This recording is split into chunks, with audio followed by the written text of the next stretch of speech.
Good afternoon, everyone. Today, the Ioannis seminar has a great pleasure of welcome Professor Ioannis Economou. Professor Economou holds a diploma in chemical engineer from the National Technical University of Athens, Greece, and a PhD in chemical engineer from the Johns Hopkins University, USA. He is currently a professor of chemical engineer and executive director of research and graduate studies at Texas A&M University at Qatar. Professor Economou has published over 230 peer-reviewed papers in international journals and has given more than 350 presentations in international conferences, universities, and industry. His research interests are related to the development and validation of multi-scale thermodynamic models for the oil and gas, chemical and pharmaceutical industries. In recent years, he has developed models for CO2 capture, transportation, and sequestration technology, shale gas technology, ecosystem, grease solvents, pharmaceuticals, and soft materials include polymers, ionic liquids, and metal organic frameworks, among others. So once again, welcome, Professor Economou. Thank you so much for accepting the invitation. It's a pleasure to have you here with us. Please feel free to start your presentation.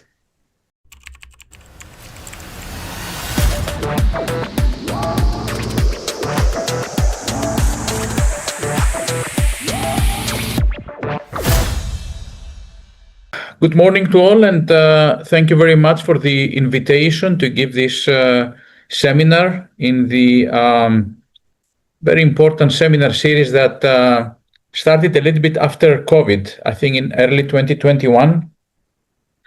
And I was very honored to give a seminar in the first phase of this seminar series. Since then, it grew quite a lot, and it's always a privilege to come back and talk to such an audience. I should confess that I have never been to Brazil, and hopefully in the future I will have the chance to visit, to give a seminar in a face-to-face mode. But until then, I will talk today some of the work that we have been doing in Texas A&M University at Qatar.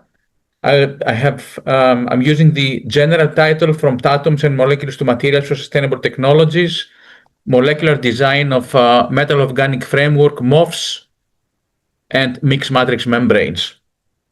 And as you will see as the lecture proceeds, this is a project that has been going on now. We're very close to a decade. This is a nice photo of our building.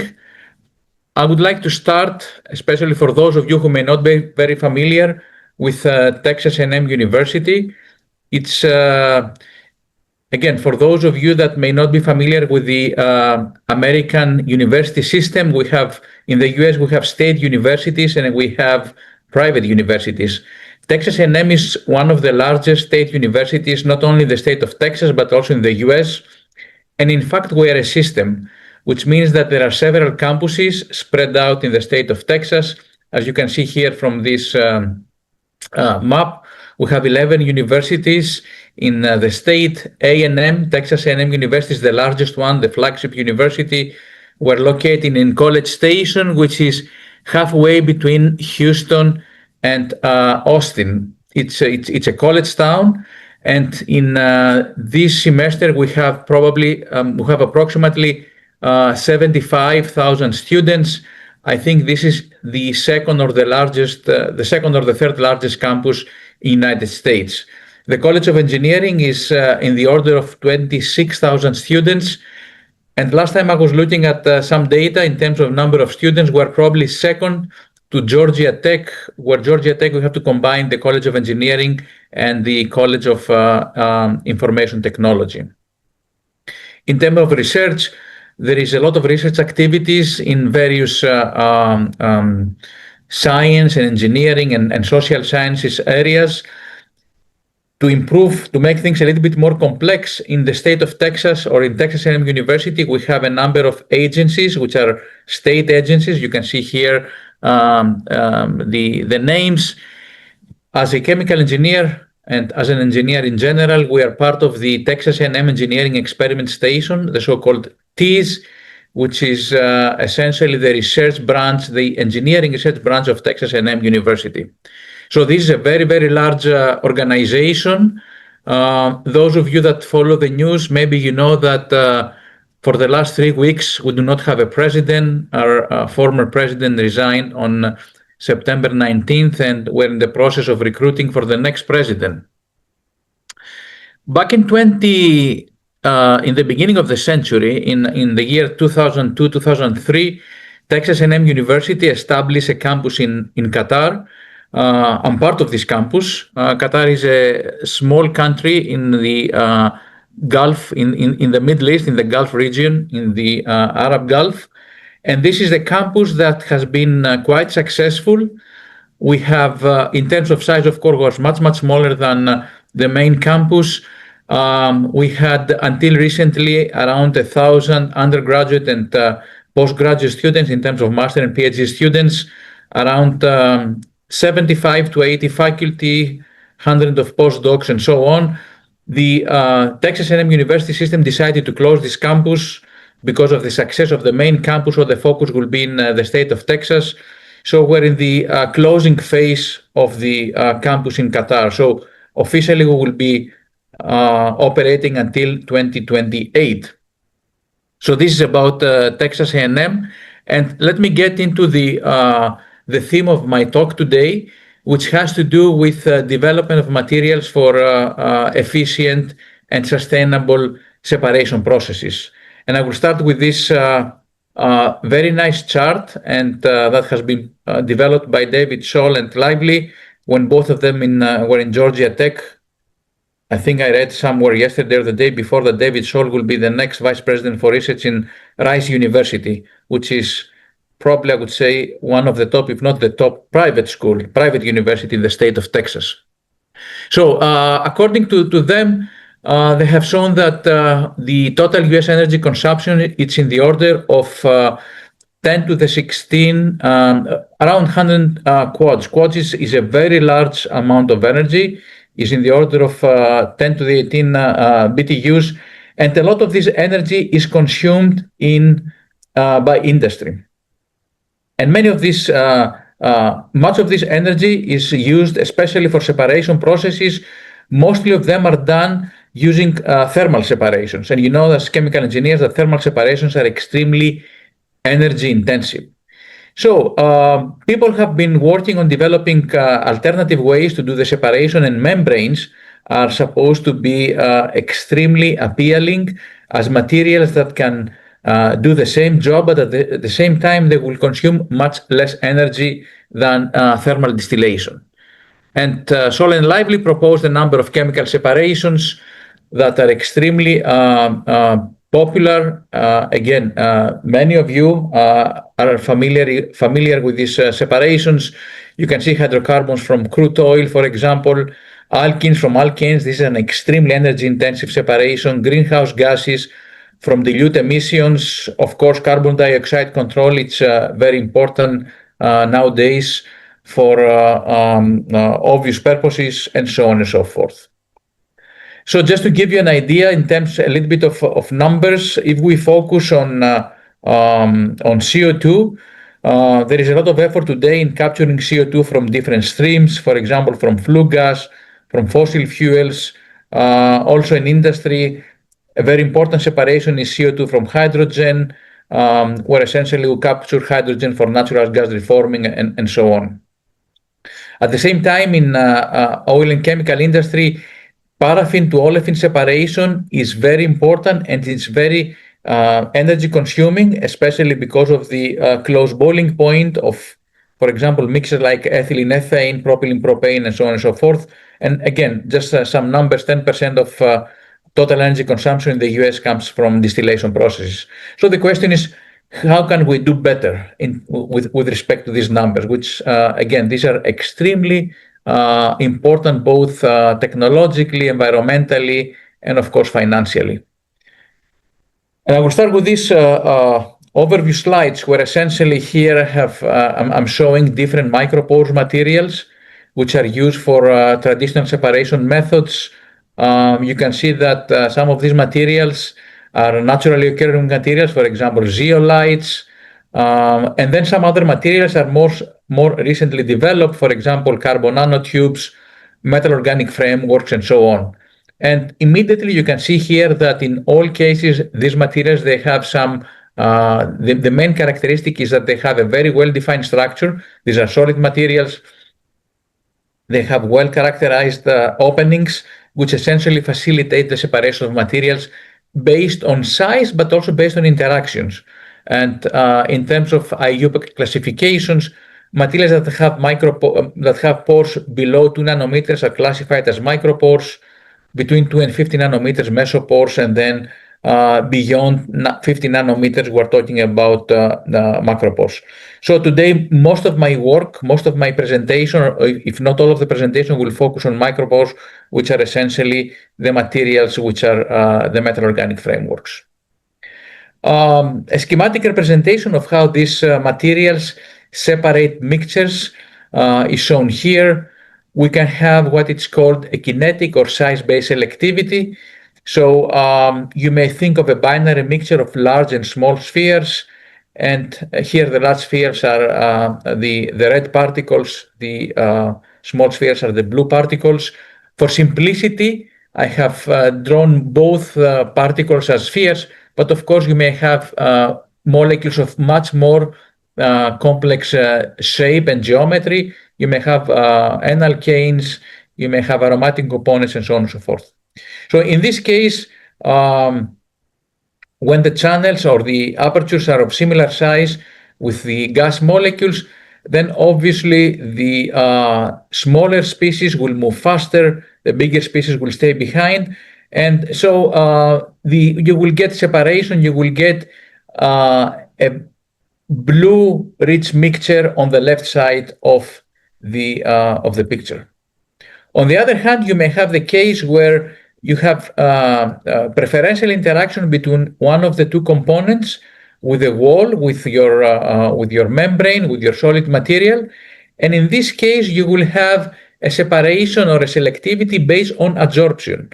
So here again, on the right-hand side, I have the blue molecules that are preferentially adsorbed on the wall. And in this case now, you will have the larger molecules, the green ones in this case, diffusing faster. So this kind of schematic representation, it can be quantified using well-known physical chemistry or thermophysical properties. And so if I have a component I, a gas I, and I know the diffusion coefficient through the material and the solubility, the product of the two will give me the permeability of component I. And if I have a binary mixture for which I would like to design a separation process, a binary mixture of I and J components, I can define the selectivity factor alpha ij as the ratios of pi over pj. And obviously, if you would like to optimize the separation, what you would like to have to maximize alpha, but at the same time, you would like to have as high as possible. So essentially, you would like to have a maximum throughput for a maximum selectivity.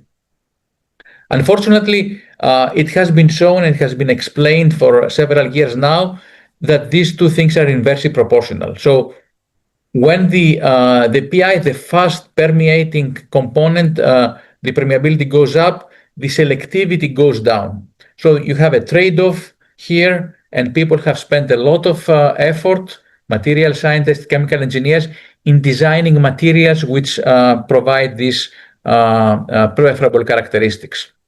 As I said, the theme of this presentation is on MOFs, and I will focus mostly on ZIF, which are the so-called zeolitic imidazolate frameworks. You can see here the elementary cell for this material. Essentially, I have a metal, and I have a carbon, and then I have this well-defined structure where I have this opening here, which essentially would be used for the diffusion of the gas molecules. And when you look at this, you can do a lot of molecular modifications. Essentially, you can alter the opening here doing a couple of things. You can replace the metal ion here with another one with shorter ionic radius, and then you will tighten the hinges, and then you will make this smaller. Or you can substitute this hydrogen here with something bulkier, for example, an aromatic group, and again, you can modify the opening of this aperture. This has been done by people experimentally, and for the case of our work, we have done it using detailed accurate computational method in terms of molecular simulation, which I will talk for a minute. Okay.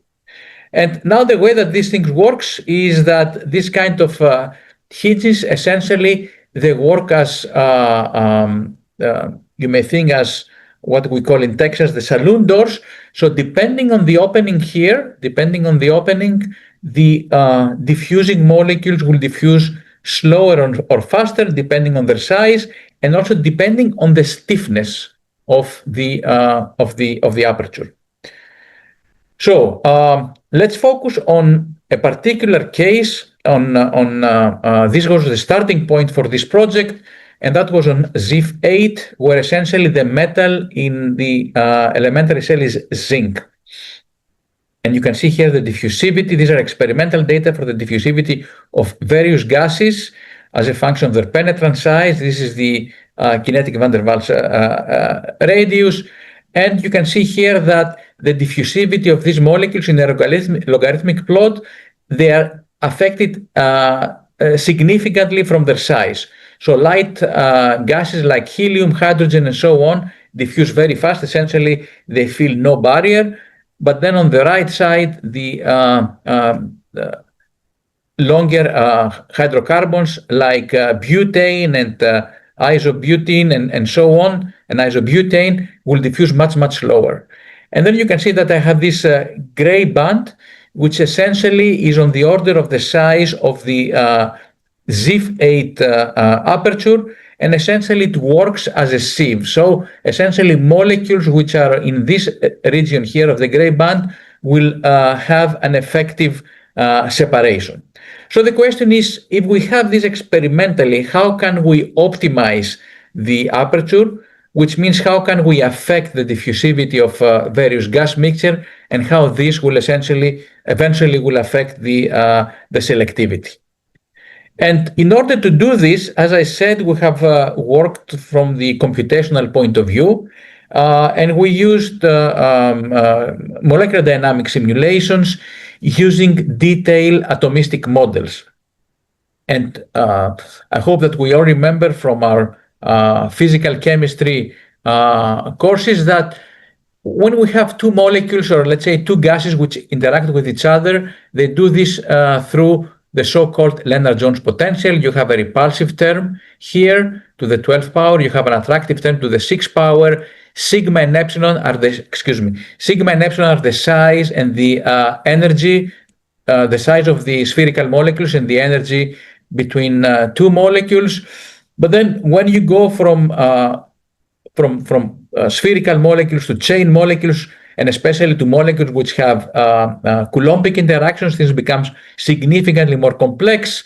For the case of the Coulombic interaction, you have to add the electrostatic potential. And then when you look at the geometry of the molecule, when you have something like a MOF, which is shown here, you have to account for the bond stretching interaction, bond bending, and the torsional angle. And you can see that in this case, you have to account for these Q, which are the charges, KL, K theta, and K phi, which essentially provide the stiffness of the bond strength, of the bond bending, and the torsional angle. And then L naught, theta naught, and phi naught are the equilibrium properties.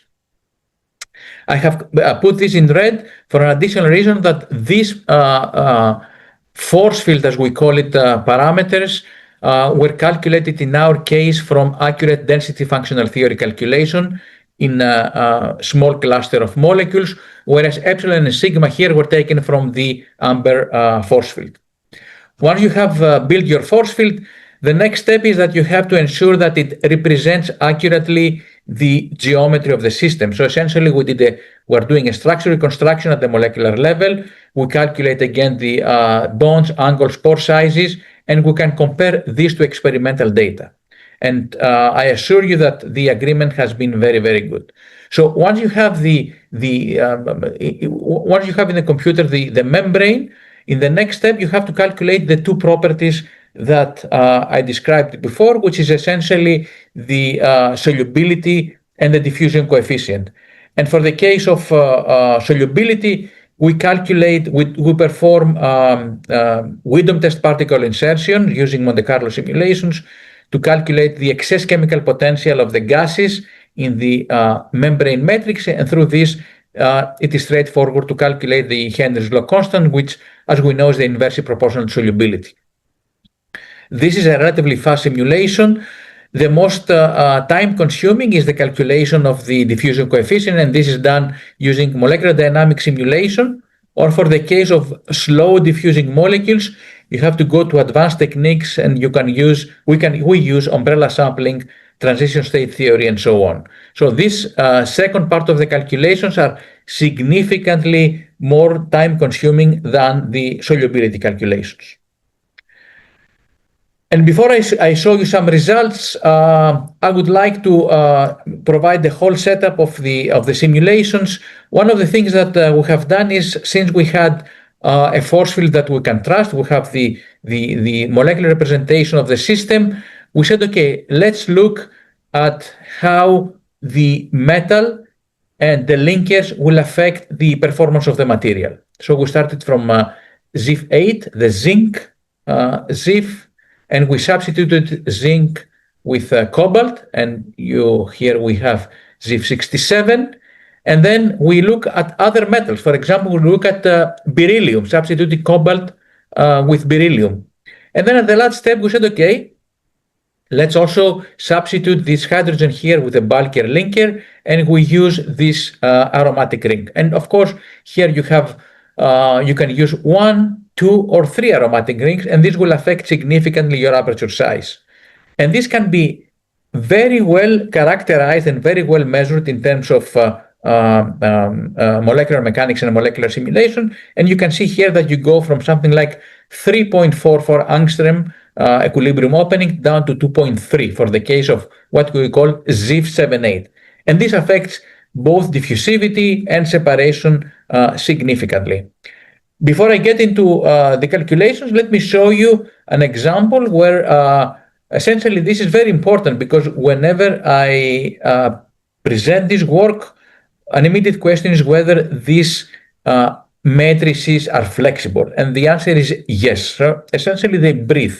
And remember, I showed you this schematic representation before, showing this type of saloon door, and this is exactly what they do. So you can see that, and this is trajectories from molecular dynamic simulation. So essentially, you can see this is the characteristic aperture. I have isolated only the aperture. Of course, you can realize that this is part of a large system, and through this thermal motion, we can characterize the aperture diameter. And you can see here that we have a very regular Gaussian type of distribution. I will not go into the details, but different distributions correspond to different linkers connected to my ZIF8. And a very important observation here is that we can have smaller and larger aperture sizes, which means that I may have gas molecules seem to be larger than the equilibrium aperture size to diffuse. This is very important as it affects the behavior of the system at different temperatures. And I will start with a very well-known separation, which is CO2 with methane. And you can see here I have plotted on the x-axis the permeability of the fastest permeating one, which is CO2, and on the left-hand side I have, on the y-axis, I have the CO2 methane separation factor. It's a log-log plot, and you can see this is the behavior, first of all, that I mentioned before, that as I go to higher permeabilities, the separation factor goes down, and this pink type of area is what Bill Koros in Georgia Tech. Bill Koros is one of the leaders in the development of this kind of membranes experimentally. This is what Bill Koros calls commercially attractive region. You can see here I have many, many different points that come from experimental data, mostly for polymeric membranes, the blue ones, for different kinds of solid materials like MOFs, COFs, mixed matrix membranes, and so on.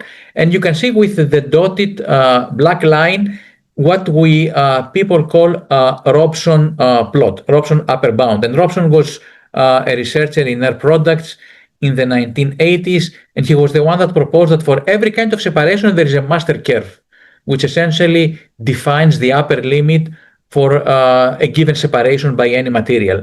And people over the last 30 years, they have pushed this curve to the upper right, so to this region here. And you can see repeatedly every decade, there is a new Robson plot for a given separation.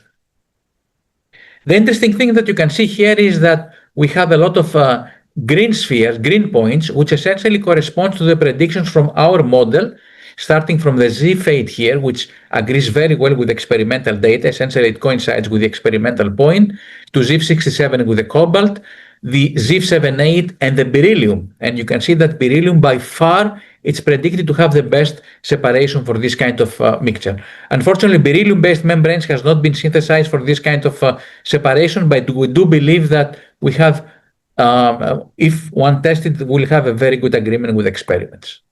We have done these simulations for many different type of separations. I will not go into the details, but you can see here we have done helium-methane, hydrogen with methane, oxygen-nitrogen, very important even for medical applications, and so on and so forth.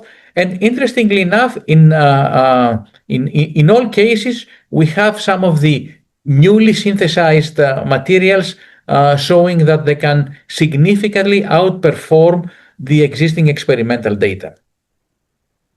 This has been work done by Panagiotis Krokidas. He was a postdoc in my group for 5 years in Doha. He spent most of his time in setting up the simulations and performing the simulations. It's very time consuming, very accurate. So once we're done with this, the next question is, how can we do faster this kind of predictions by taking into advantage this kind of database?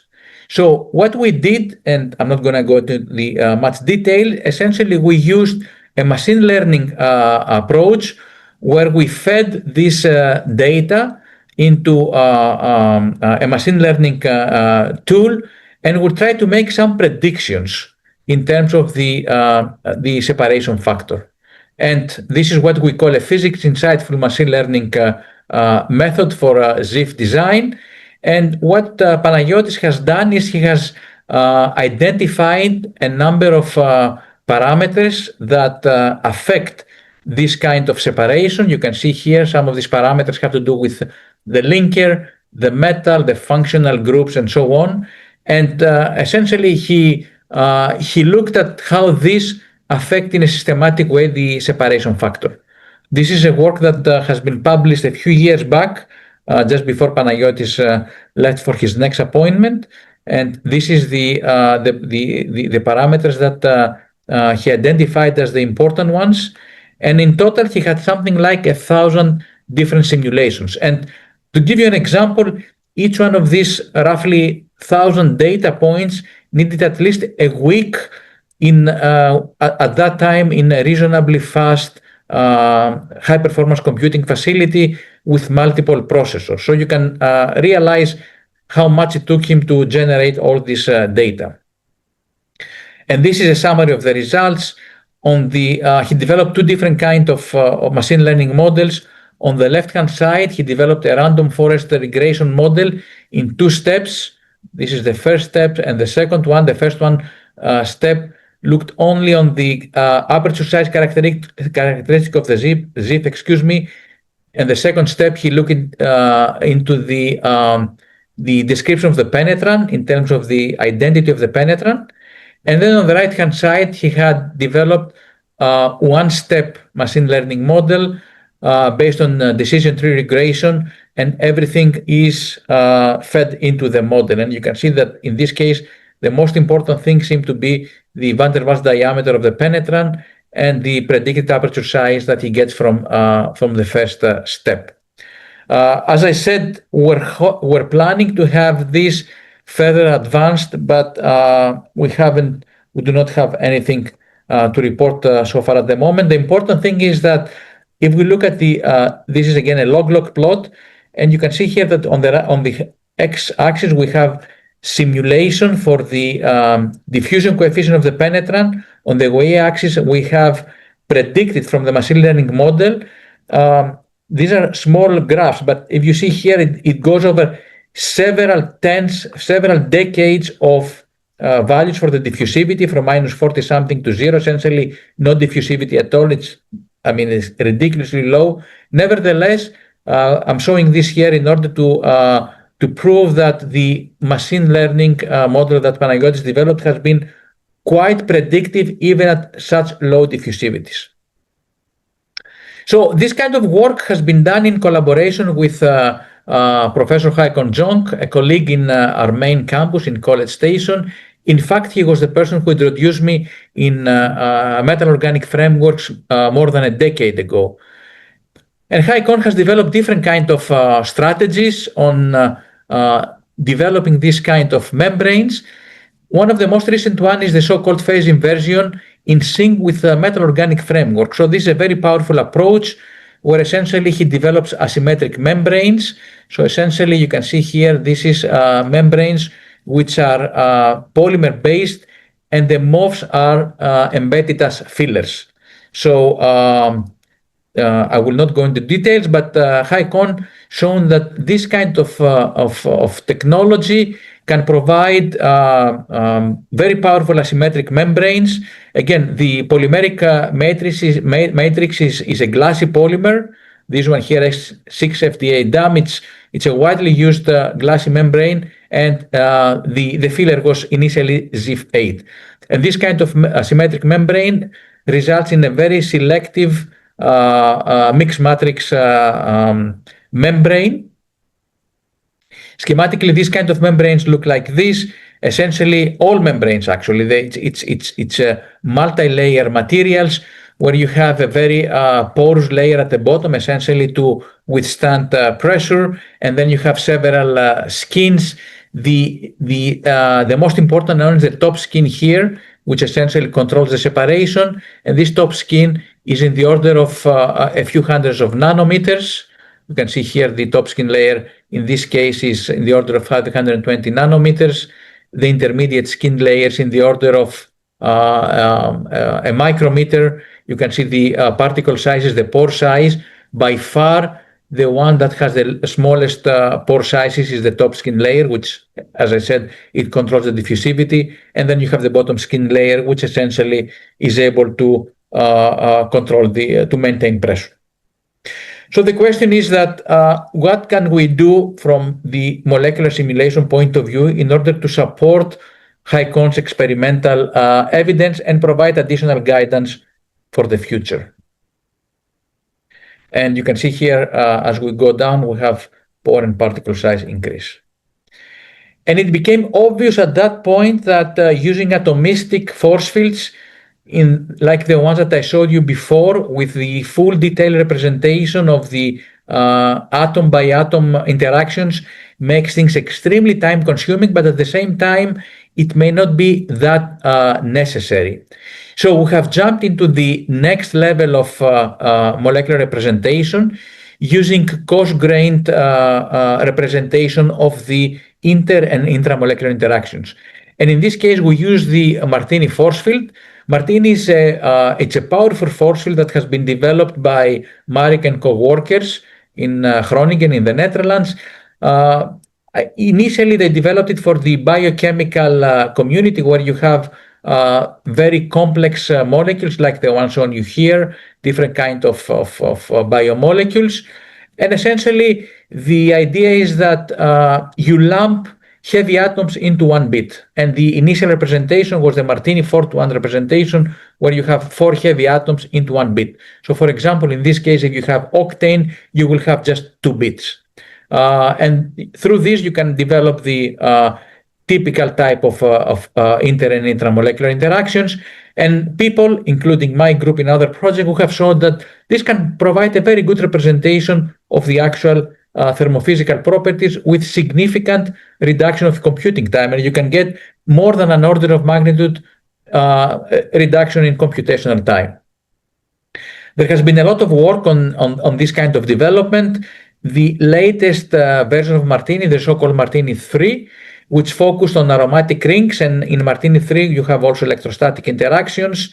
And going to the Martini 3, now Maring and co-workers, they have proposed that also 5-to-1, 6-to-1 representation from heavy atoms to 1 bit. And this has been the approach that we took, and I will show you some results on this.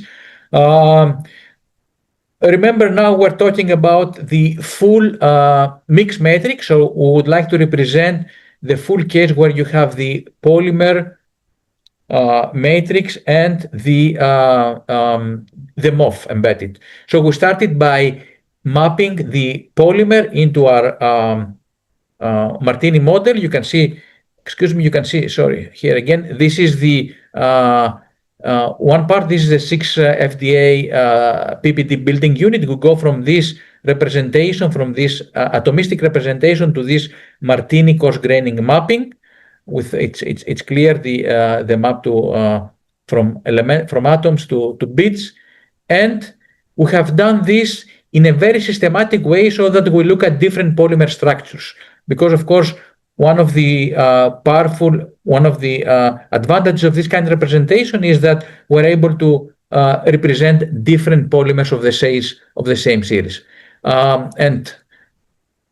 You can see here that, for example, for the case of the polymer mass density, the density that we simulate is in very good agreement with experimental density. In the majority of cases, we're much less than 1%, which is significantly, which very impressive. We have also looked at structural properties. We have also been able to predict the TG of polymers. So the polymer provides, the new model provides a good representation of the actual system. So we took this polymer and we tried to see whether it will be able to provide a good representation of the gas separation. So on the left-hand side, I have CO2, carbon dioxide, and methane solubility through this glassy polymer.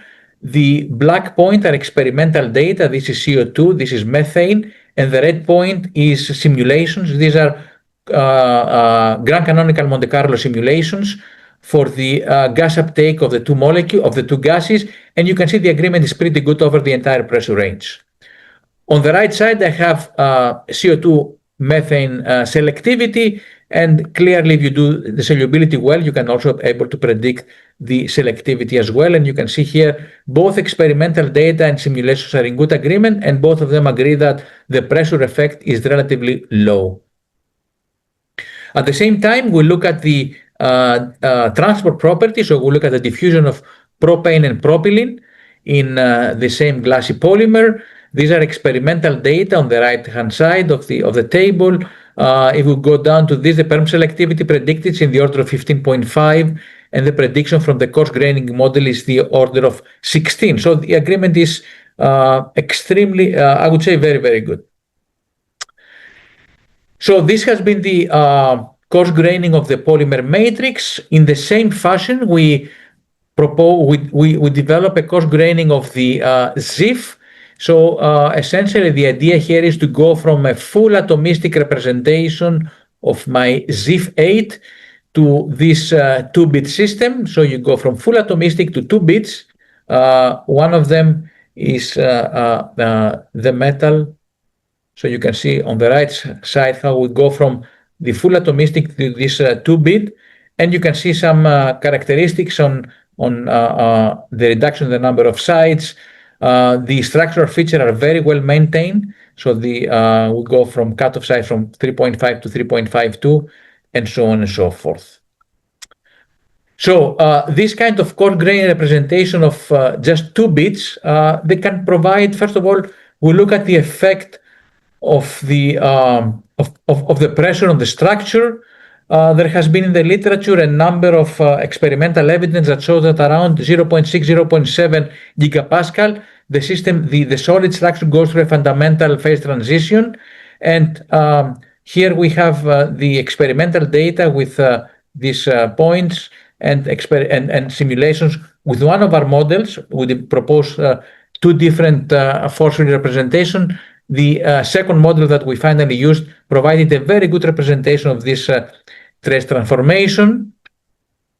And here again, at the same time, we predicted very accurately the effect of pressure on the aperture size, how the mean aperture of the ZIF-8 is reduced as we increase the pressure. At the same time, we generalize this coarse grain representation of the force field by using different metals. So once we had the ZIF-8, we developed the coarse grain model for the cadmium and for the beryllium. So we'll be able to do the fully developed calculations. So with this, we proceeded with looking now at the accuracy of the new force field for predicting gas adsorption and diffusivity using the models for different kinds of gas mixtures. These graphs, admittedly, they are quite busy. 4 different systems. In all cases, the agreement is quite good between experimental data, which are the red points, and simulations, which, the open points are experimental data, and the field points are simulation results. For the case of CO2 with methane, nitrogen with hydrogen, alkane with alkenes, and methanol with ethanol. In all cases, the agreement has been very good as a function of pressure. This is the uptake. And on the right side, we look at the diffusivity for a binary mixture of CO2 with methane. If you look at the diffusivity selectivity, the experimental data is in the order of 14. The all atom representation, it's in the order of 9, and the diffusivity coefficient is in the order of 8. So the agreement is quite good, I would say. The same also for the individual diffusion coefficients. So we have now a fully developed coarse grain model for the polymer and the ZIF. And well, let me show you. This is a nice scheme of our approach developed by Ambro. So we go from this atomistic to this coarse grain representation for the case of the polymer.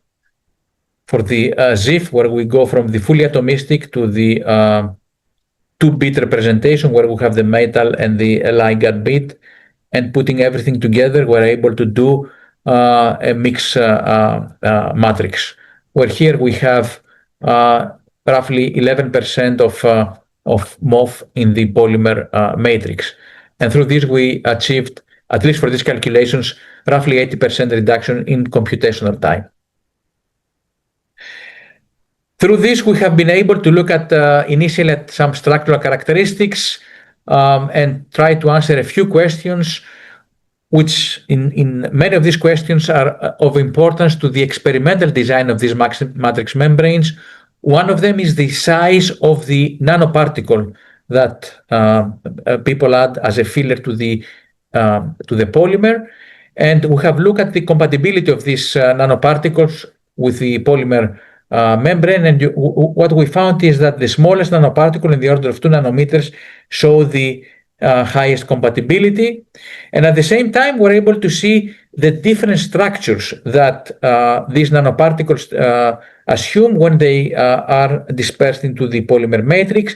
And you can see here, you are probably not able to see this graph, but essentially we have the ideal spherical nanoparticles and a cube type of nanoparticles, and the blue points is the actual simulation. So essentially at low nanoparticle sizes we have spherical nanoparticles, and as the size increases we go to cubical type of structure. And then another very important issue is the effect of defects on this kind of systems. Clearly, in experimental development, experimental design, we cannot avoid defects, but with simulation we have been able to see the effect of defects. So this is in this graph we have with the black points are defect-free interaction energy between the nanoparticles and the polymer matrix, and the red points is the introduction of defects, and in all cases we can see that we can have a reduction in the interaction energy. And one other additional parameter that we looked is how we can improve the functional groups in the polymer in order to enhance the interfacial interaction. So we started with this, in the ZIF in order to enhance the interaction with the polymer. So this is my 6FDA PPD, this is the polymer, the glassy polymer. This is the ZIF8, and we look at this methyl carbonyl group type of interaction, which is not that favorable.